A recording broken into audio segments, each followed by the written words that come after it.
What's up, friends? This is On the Horn. I'm Zach Joachim, coming at you from Fairfax, EagleBank Arena. After VCU lost at George Mason today, 86-80. Rams to 11-6, 2-2 in A10 play.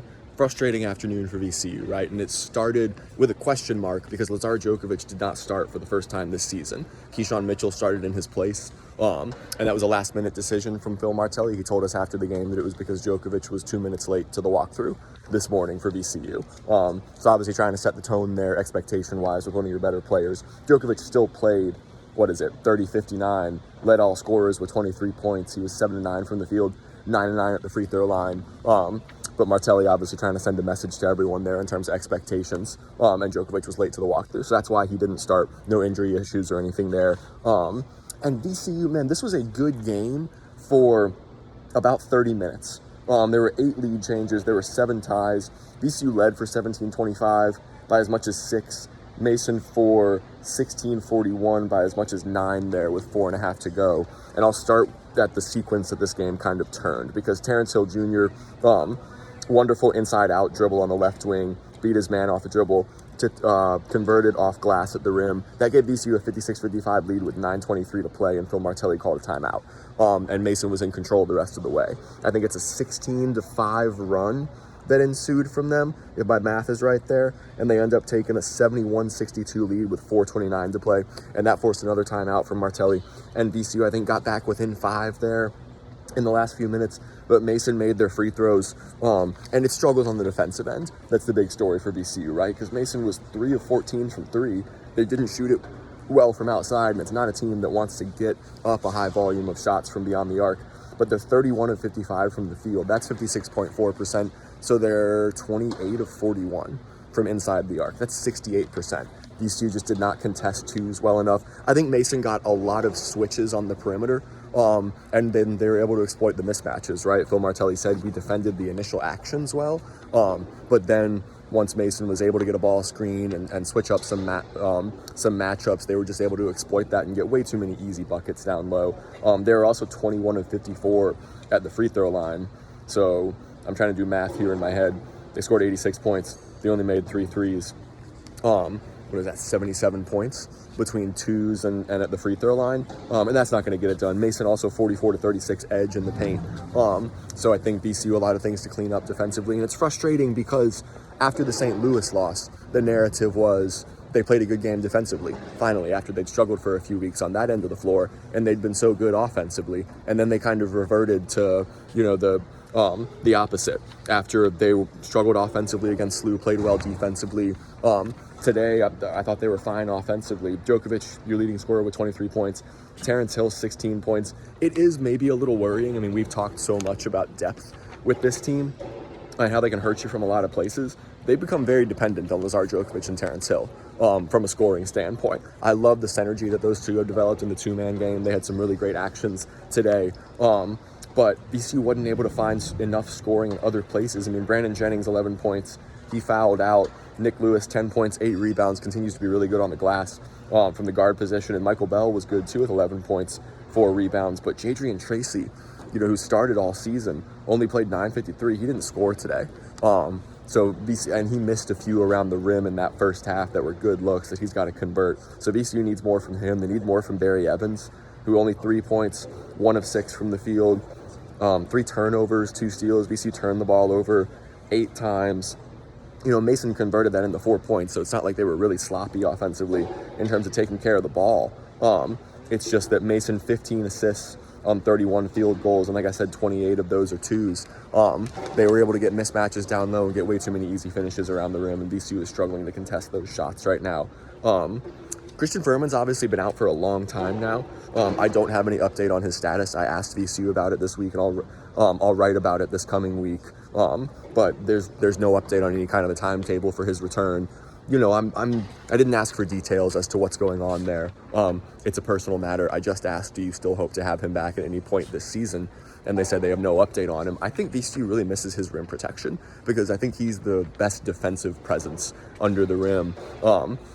Of those 3 guys. Djokovic has obviously had a great season for VCU, but Firm is a good shot blocker. And this team is not contesting twos well enough right now. And that was one of their big struggles today.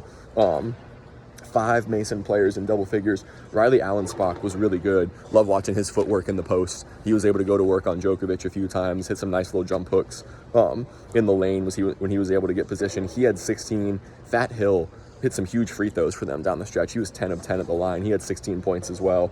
And then Corey Mincy, who's been their leading scorer on the season, I believe. He had 15 points. He's 10 over on the plus minus as well, so he played some really good minutes. Jahari Long, 14 points, 5 of 10 from the field. He had way too many easy twos. I think all 14 of his points came in the second half as Mason separated there down the stretch, so he was kind of the prime example of how they were able to attack the rim way too easily without VCU contesting well. And then Masai Troutman, I don't think he did a whole lot in the second half, but he was really good in the first half. He had 10 points within like 10 minutes of this game, finished with 13. He was 5 of 9 from the field. And yeah, there's really nothing else that stands out on the stat sheet. VCU 31-29 rebounding edge. Phil Martelli said that doesn't really matter much. They had 11 offensive rebounds and 12 second chance points. He said that should have been more.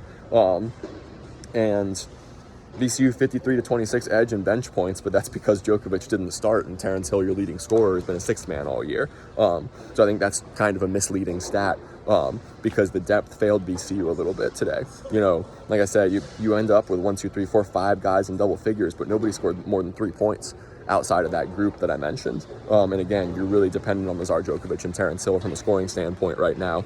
But what did VCU finish shooting from the field? They didn't shoot it great today. They're 7 of 25 from 3 is 28%, 27 of 57 from the floor. It's 47.4%. Shot 25 free throws, made 19 of them, 76%. That's fine. So really the story of the game, I think, is their breakdowns defensively and Mason able to get way too many easy twos on the inside. So really tough week for VCU.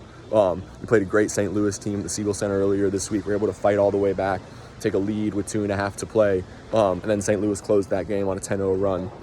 And then kind of a similar story here, right? I mean, 9.5 to play, that's a lot more of the game left. But again, this was back and forth, 8 lead changes, 7 ties. VCU led for longer than Mason did in this game. But down the stretch, Patriots got way too many easy twos, got to the line consistently, and just breakdowns on the defensive end in key moments are what doomed VCU here. So I'm Zach Joachim. This is On the Horn. I'll have a follow-up story posted in a second here. The quick recap is online. VCU to 11-6, 2-2 A10. And they've fallen off the pace of the top of the pack right now a little bit. Mason's in first pace. It looks like SLU is the class of this conference right now. And it seems that VCU is probably going to be fighting with the likes of Dayton and George Washington, you know, in that group that's trying to get into a double bye. And one of those 5 teams is going to be left out. I don't think it's going to be SLU. It's definitely not going to be SLU. I don't think it's going to be Mason at this point either. So Dayton and GW, your primary rivals right now, and trying to get a double bye in the A10 tournament. You know, mathematically, if you ran the table, then could you still be in the at-large conversation? Yeah, but that's obviously not realistic. And I think at this point, after these 2 losses this week, you know, VCU has probably got to take a step back and reevaluate expectations of what you want from the rest of the season, because you're probably not in the at-large conversation anymore. You're probably, you know, getting to a point where you want to get a double bye, you want to be playing your best basketball come A10 tournament time, to try and win the A10 tournament in Pittsburgh and get into the NCAA tournament that way.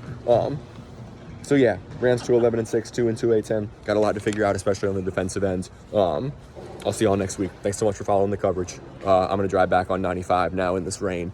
95 was kind to me this morning though. Traffic wasn't too bad at all, so that was nice. Also want to say, Phil Martelli mentioned this. I mean, the people who were here were loud. They were, but 6,370 people.